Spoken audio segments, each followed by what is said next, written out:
one of the many ways women are addressed in the Shastra. So that's rare.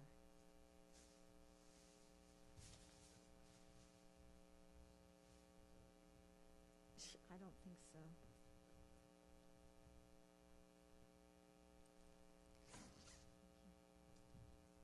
No, not that either. Yeah, those are good. We actually have research into every single way that women are addressed in Chaitanya Charitamrita and Srimad Bhagavatam.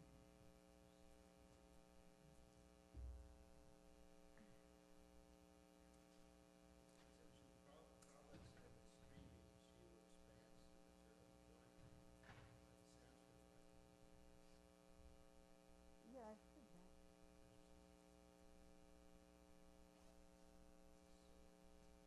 What does Hridayanandamar say it means Sanskrit-wise?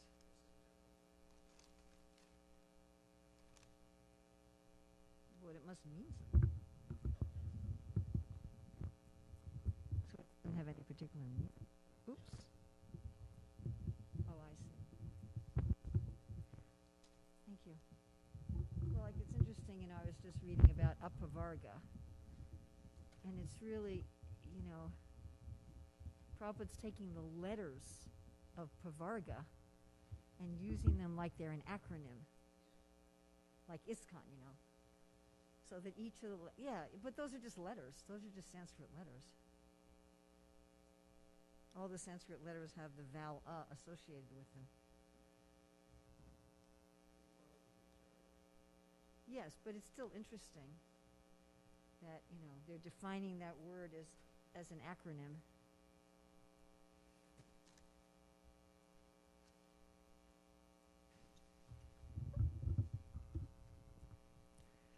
Jaya Radha Madhava Kunja Bihari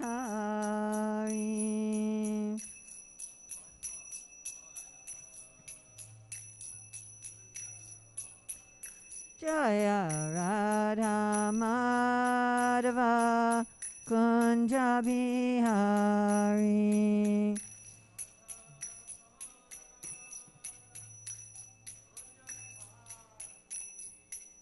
Gopi Jana Vallabha Girivaradari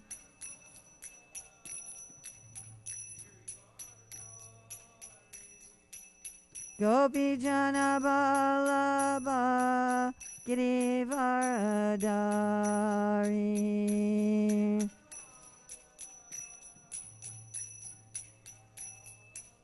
Yasodanandana Braja Janaranjana Yasodanandana Braja Janaranjana Yamuna Tiravanachari Yamuna Tiravanachari Jaya Radha Madhava Kunja Bihari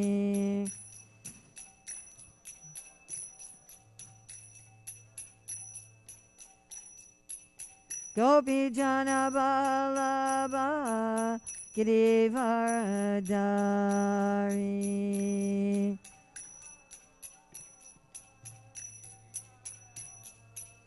Yasodanandana Braja Janaranjana Yamuna Tiravanachari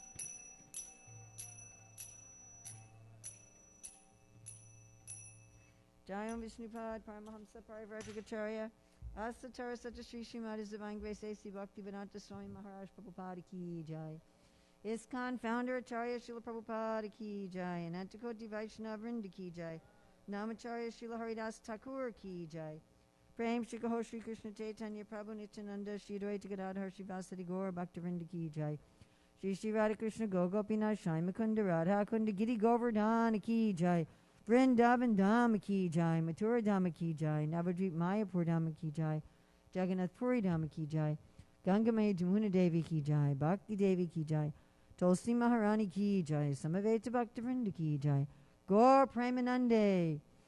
All glories to the assembled devotees. All glories to the assembled devotees. All glories to the assembled devotees. All glories to Sri Guru and Gauranga. All glories to Srila Prabhupada. Nama Om Vishnupadaya Krishna Prasthaya Bhutale Srimati Bhaktivedanta Swami Niti Namane. Namaste Sarasvati Deve Gauravani Pacharane Nirvisesa Sunivadi Paskachade Satarane. Vandeham Sri Guru Sri Yuta Parakamalam Sri Guru and Vaishnavamscha.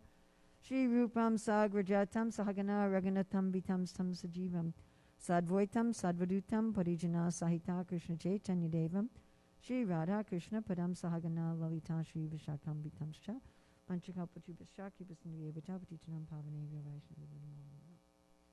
Om Namo Bhagavate Vasudevaya. Om Namo Bhagavate Vasudevaya. Om Namo Bhagavate Vasudevaya.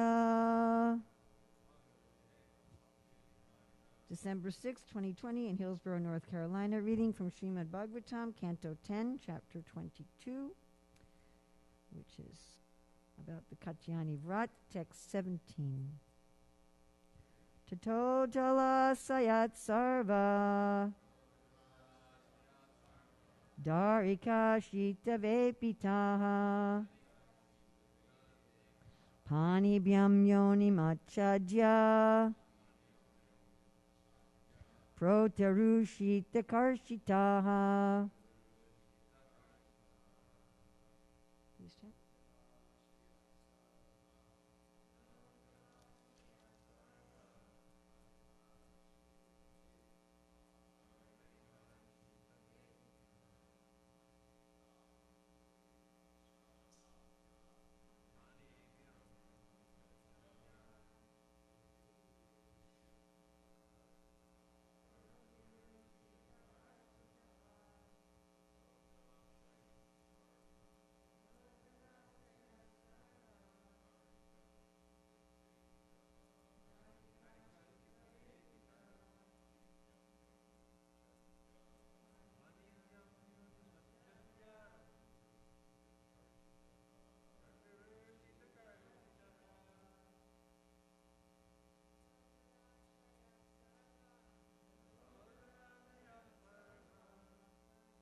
So before we go to the word for word, what word here do you see twice?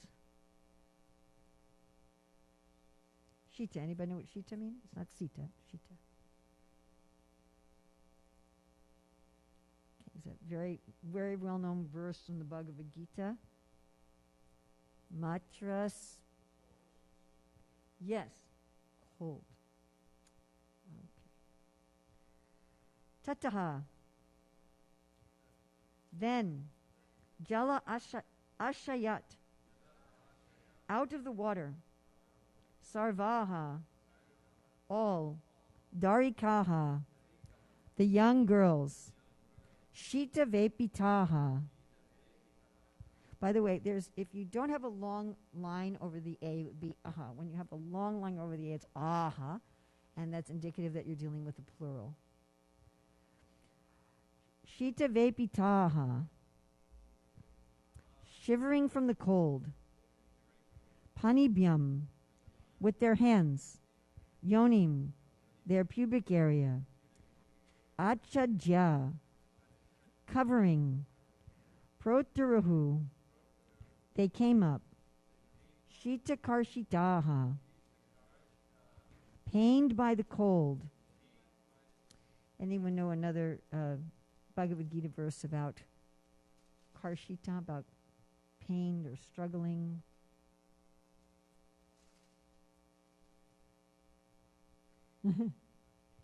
Okay, we're going to come back to that. Translation, then shivering from the painful cold, all the young girls rose up out of the water, covering their pubic area with their hands. Purport, the gopis had assured Krishna that they were his eternal servants and would do whatever he said, and thus they were now defeated by their own words. If they delayed any longer, they thought, some other man might come along, and this would be unbearable for them. The gopis loved Krishna so much that even in that awkward situation, their attachment to him was increasing more and more, and they were very eager to stay in his company. Thus, they did not even consider drowning themselves in the river because of the embarrassing situation. This is from Sridhar Maharaj's purport and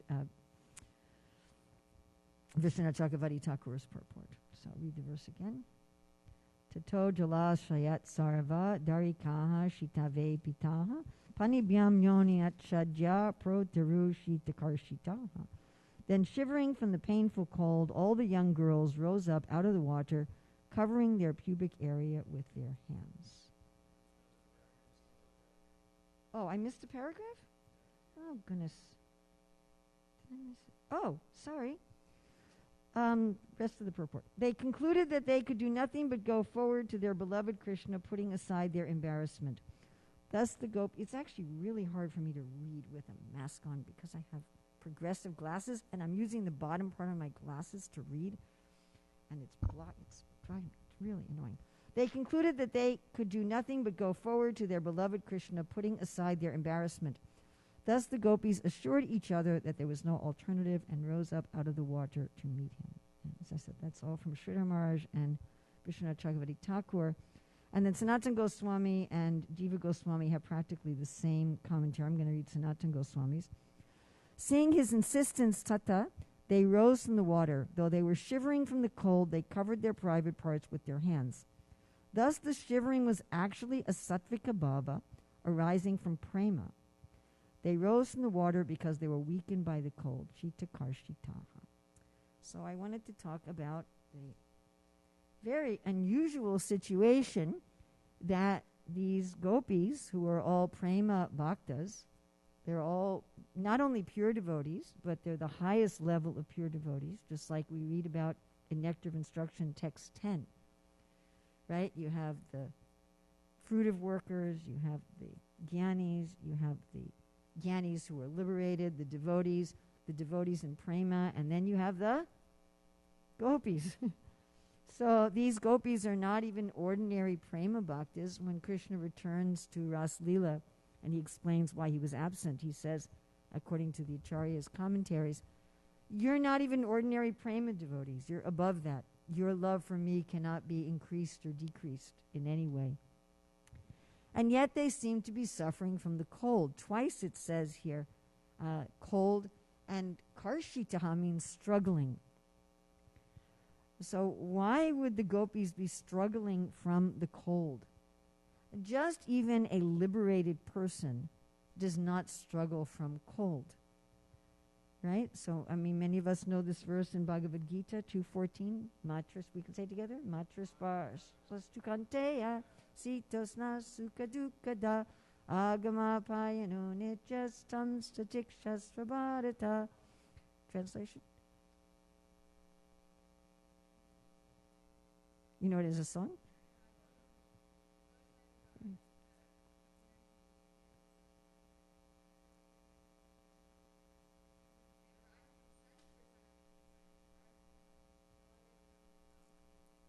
Yeah, so there, Prabhupada is translating heat and cold, sita and ushna, sitoshna, as winter and summer.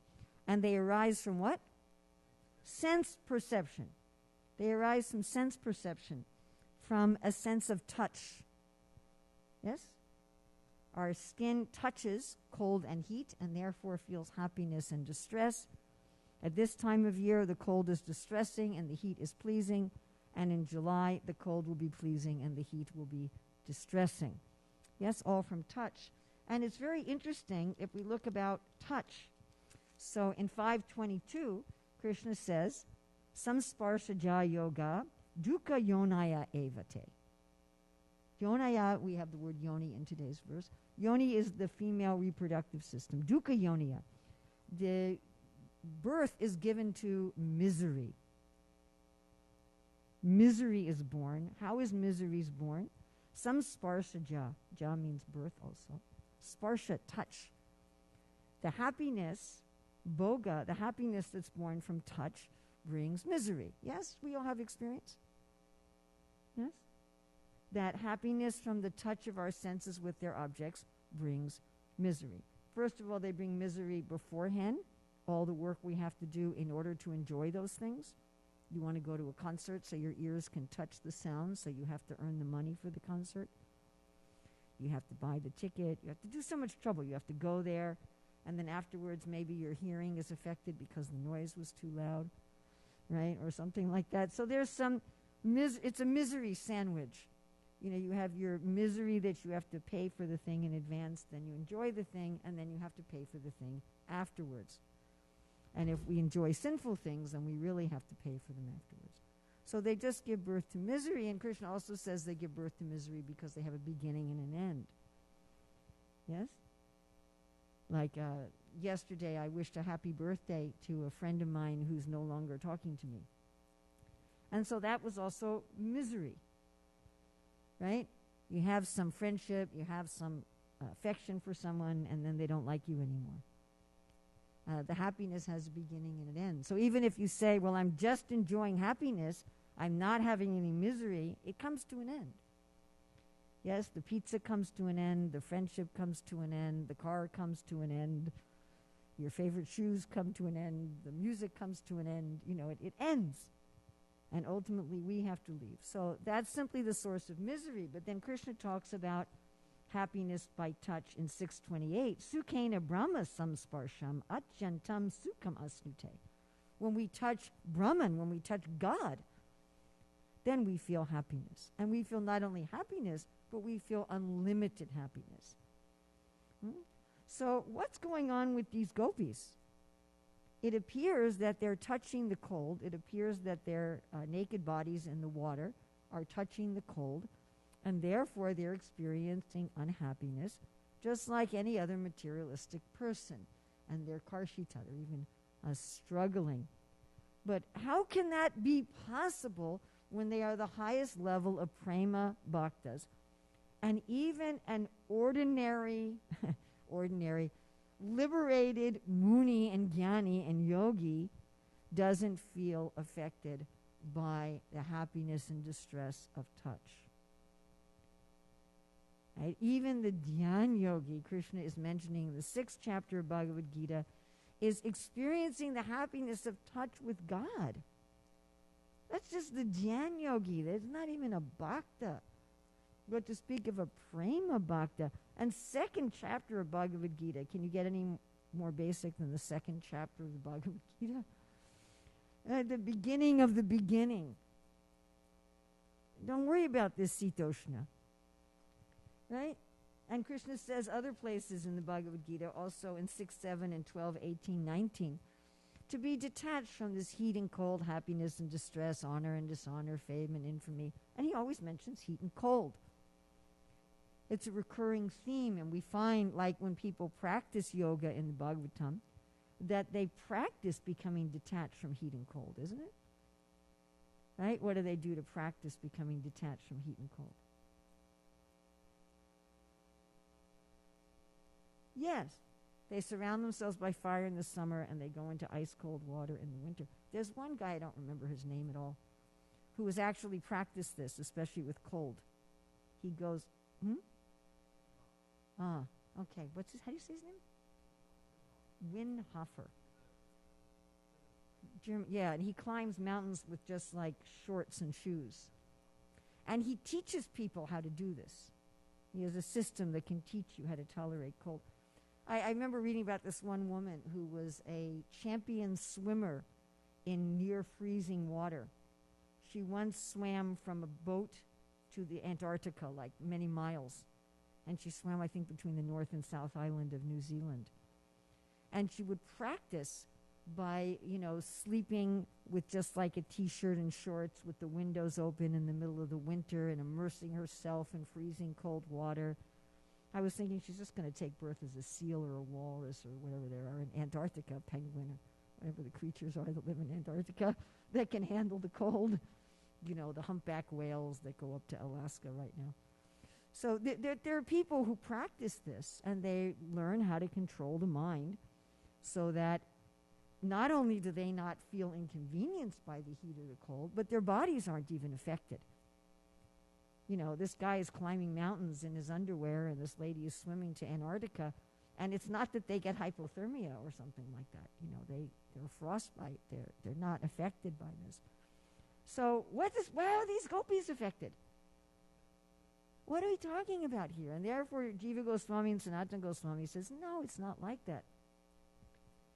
What they're experiencing is Brahman samsparsha. They're touching God. And when they touch God, they experience ecstasy. So this is some of the sattvic abhavs. So I thought we'd look just briefly at the sattvic abhavs. That means 8. Now, these sattvic abhavs are ecstasies that occur spontaneously. Right? The anubhavs are ecstasies that you specifically manifest, right? You can correct me, Mars, who just in-depth taught the nectar devotion. So like if I love someone and I smile at them or I hug them, that's deliberate, conscious, right? But the sattvic abhavs, you're so much in love that you have this spontaneous reaction. Right? And we sometimes feel this. We have the material shadows of this in our material emotions, isn't it? Right? Just like Arjuna in the beginning of the Bhagavad Gita when he's saying, my hairs are standing on end, my throat is drying up, my Bogandiva is slipping from my hands. And Prabhupada said he was probably also crying. Prabhupada said these can be from great fear or from ecstasy. Right? So I one time experienced these materially when I was supposed to take Padma on an airplane from Los Angeles to India. And one of my other grandchildren was going to meet us in, I think, Shanghai, someplace in China. He was supposed to meet us in China, and it was his first time traveling alone, and they didn't accept Padma's visa. And so they were saying she wasn't going to be allowed to board the plane.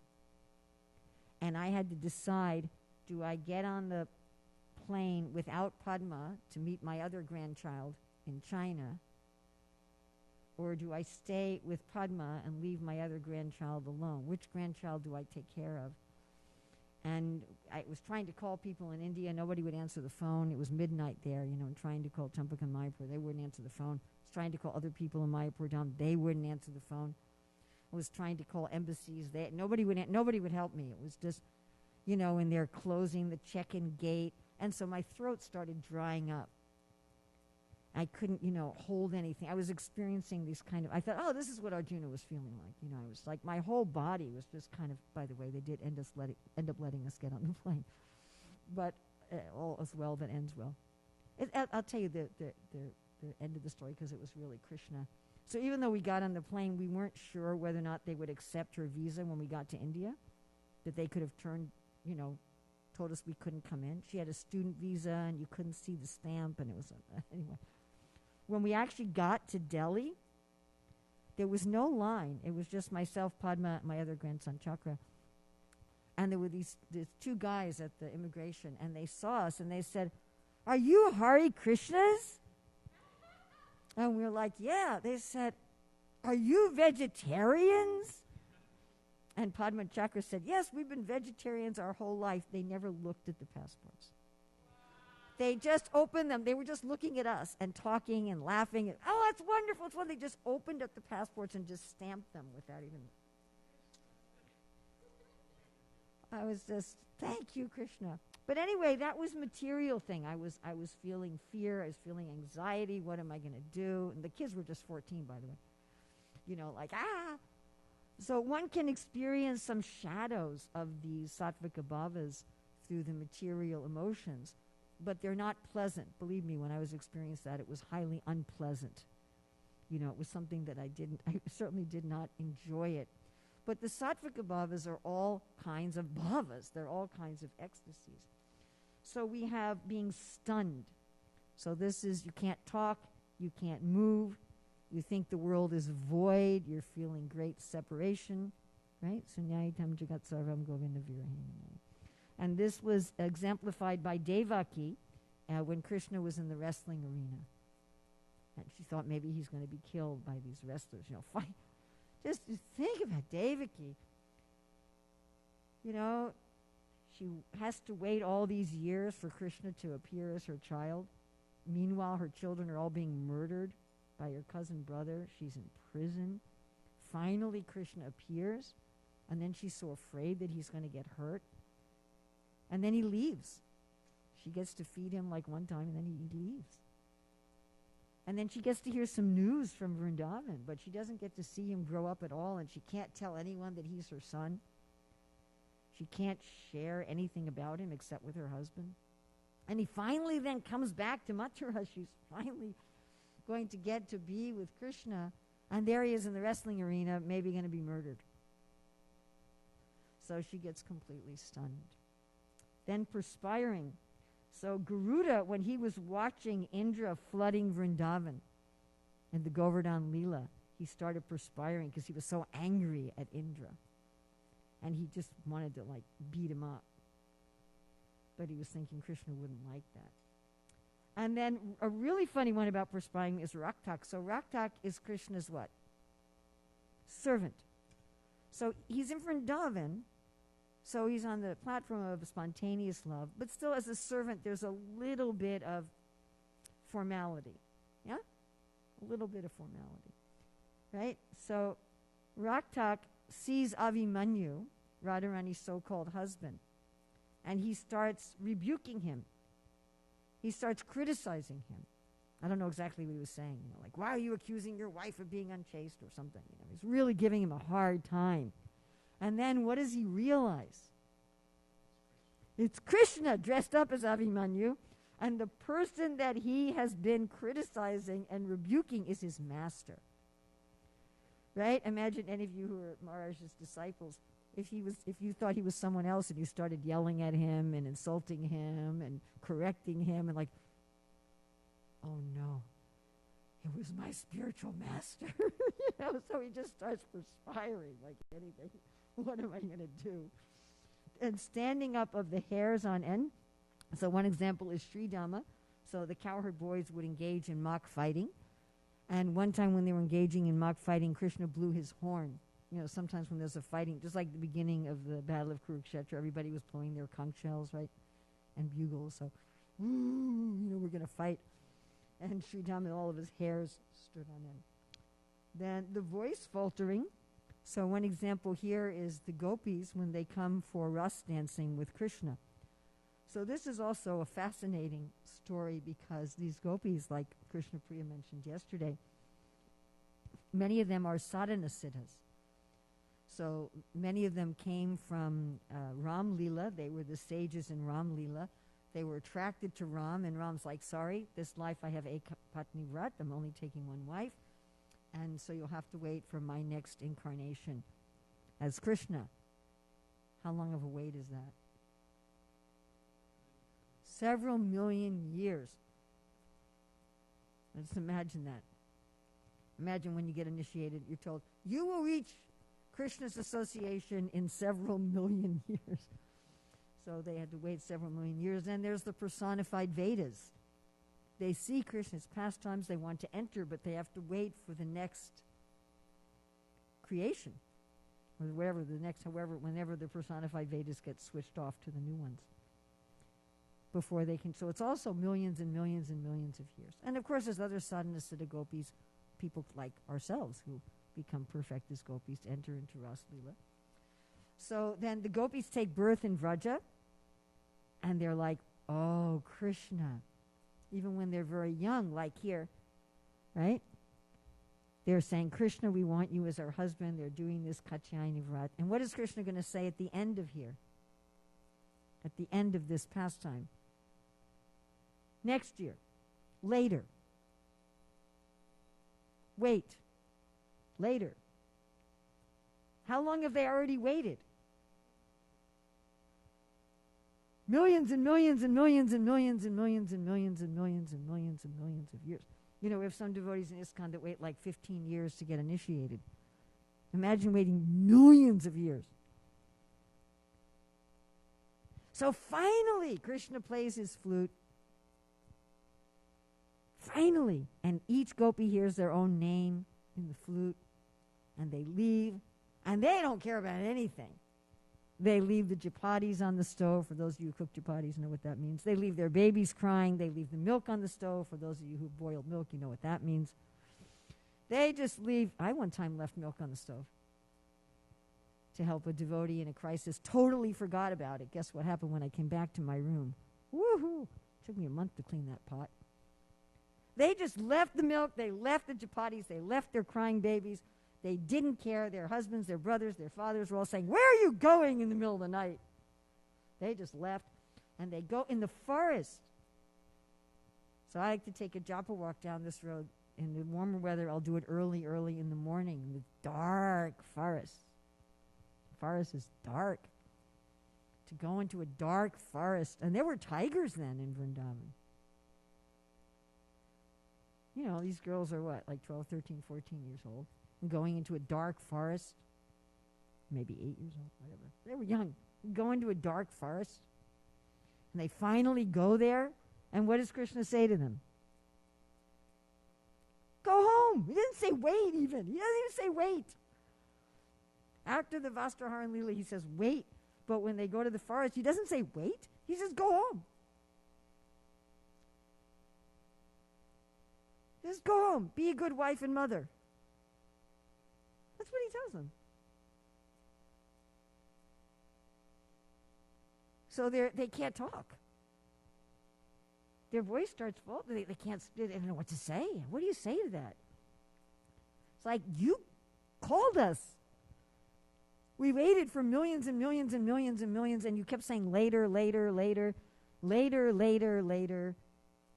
Not now. I can only have one wife. Wait later. Not now. You're personifying the Vedas. Wait till later. Not now. Wait till later. Okay, come. No.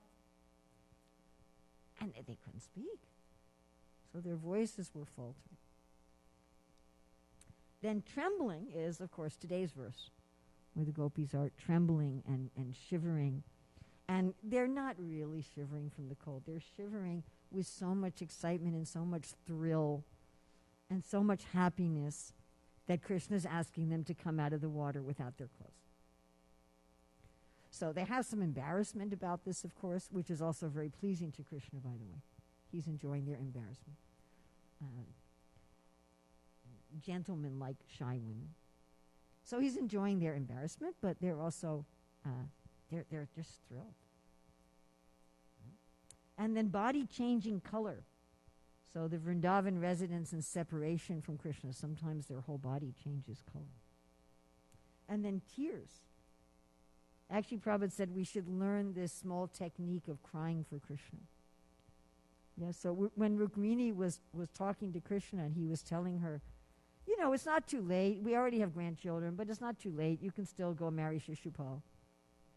He's actually a much better husband. I'm really not worth anything. She was crying. And then devastation. Complete devastation. So we were talking about how the gopis, they came to the Ras Leela and Krishna tells them to go home and their voice is faltering. And they somehow managed to speak while they're drawing pictures on the ground with their toenails.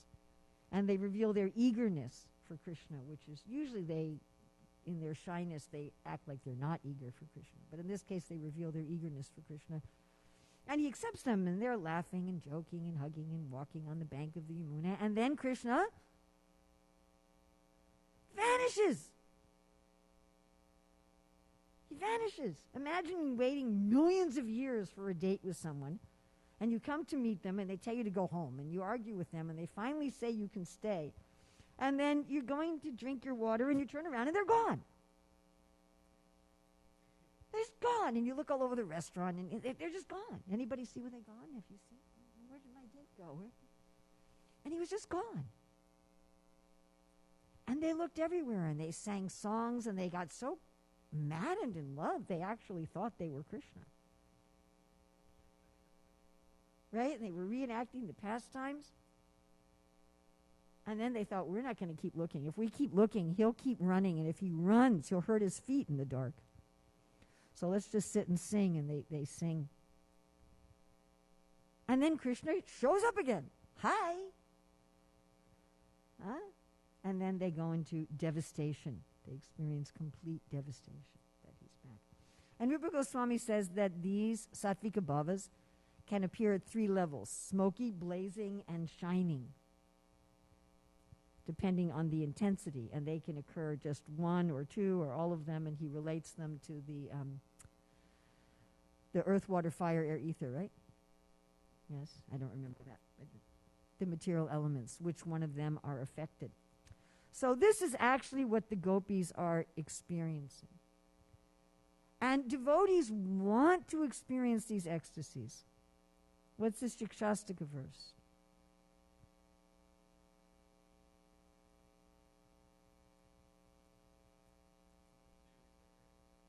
Yeah? Oh my Lord, when will my eyes be decorated with tears of love flowing constantly when I chant your holy name? When will my voice choke up, and when will all the hairs of my body stand on end at the recitation of your name? Mahaprabhu, arguably the greatest devotee, is begging for these ecstatic symptoms. Why? What does Krishna want? What does it please Krishna? We have this word, karshitaha. So remember in 15.7, Mamai Vamso Jiva Loke Jiva Bhuta Sanatana Mana Shastran Indriyani Prakriti Stani Karshati. Struggling.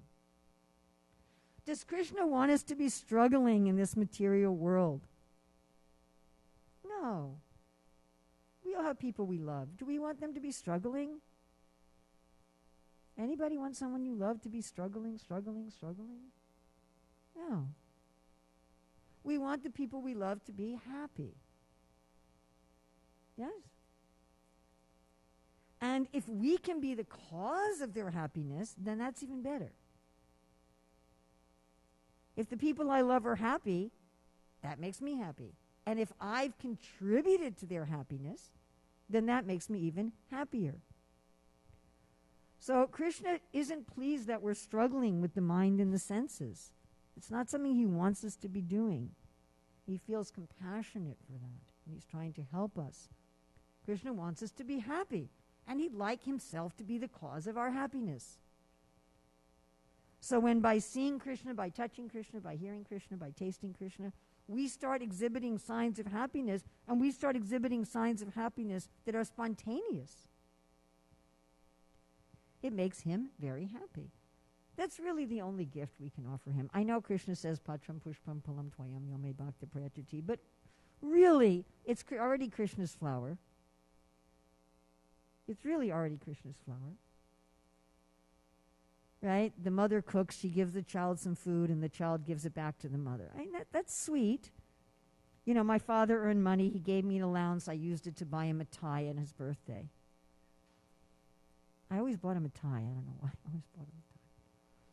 So, you know, I had to go to the store with my mother, but, you know, it was my father's money. My mother had to take me to the store. I mean, you know, I was really just offering back to my father what was already his.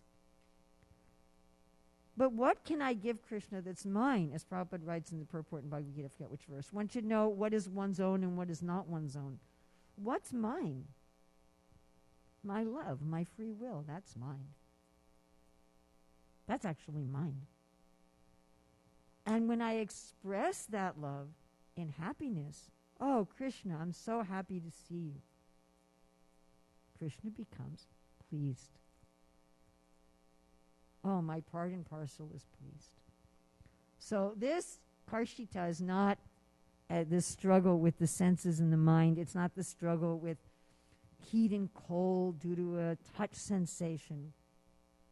It's the beautiful burden of love. Like Prabhupada says, the burden of love, the child on the lap of the mother, the young husband on the young wife. These burdens of love, they're a source of great happiness, unlimited happiness. So this is what we should be aiming for, to feel the unlimited happiness of love, of actual touch with the divine. So we have a few questions, a few minutes for questions, and hopefully there'll be a few of them. Yes?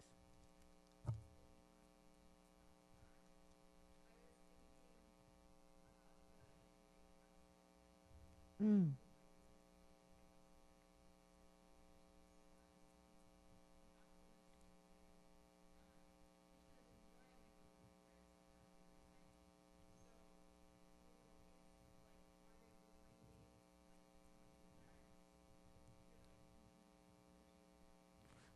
So you were saying about Krishna's headache and how the gopis enjoy giving the dust to their feet. Krishna's enjoying the embarrassment, or the gopis willingly being embarrassed. Yeah, not like they're planning it out. We're going to be embarrassed to please Krishna. Not like that. But the mood is, they take the mood of whatever is going to please Krishna. I mean, sometimes this is extreme.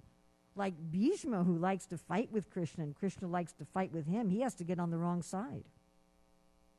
And there's many ways in which that pleases Krishna. It pleases Krishna by showing that no matter what a great fighter you are, if you're on the wrong side, you're going to lose. It pleases Krishna to give the example of don't sell your soul for money. But it also pleased Krishna by having this fight. So he's willing. That's kind of embarrassing for Bhishma. Look at how Draupadi was willing to be embarrassed. But that was her role in the Leela. Otherwise, how would it be revealed how evil Duryodhana was? You know, he was very charitable. And many of the citizens liked him. It's like we have many citizens who like our current president. I mean, they genuinely like him. So many people like Duryodhana. He had knew how to ingratiate himself to the people. And so Draupadi did that role to reveal. That's intense. I mean, you know, we've talked a lot about how difficult it was for these gopis in their society to be naked in front of a boy. But this was the boy they wanted to marry. And there wasn't anyone else there except some toddlers. But with Draupadi, she was in the assembly in front of all of the elders of the family. I mean, it was how devastating. And she was fully grown, married woman. I mean, how devastating that must have been for her. But she's willing to do that. That was part of her surrender to Krishna, to be willing to take any role in the Leela for the purpose of the Lord. Or I think about Yudhisthira. You know, we still criticize his gambling. He was criticized by his other brothers, by his wife, by everybody. You know, but he's Dharmaraj. And again, without him taking that role, how would we see how evil Duryodhana and Shakuni and Dushashan and Karna were? So, yeah, the devotees are willing, you know, however, Kita Janmahai, I'll be a worm if that takes your pastimes forward. You know, I mean, I'm not at that level. I can't pray those sort of things sincerely, frankly. You know, but that's the real devotees there on that level. Yeah. And for them, it's happiness. To me, it's very hard to understand this. Right? But, you know, to have your son killed in the battlefield by, 7 Maharatis. Oh,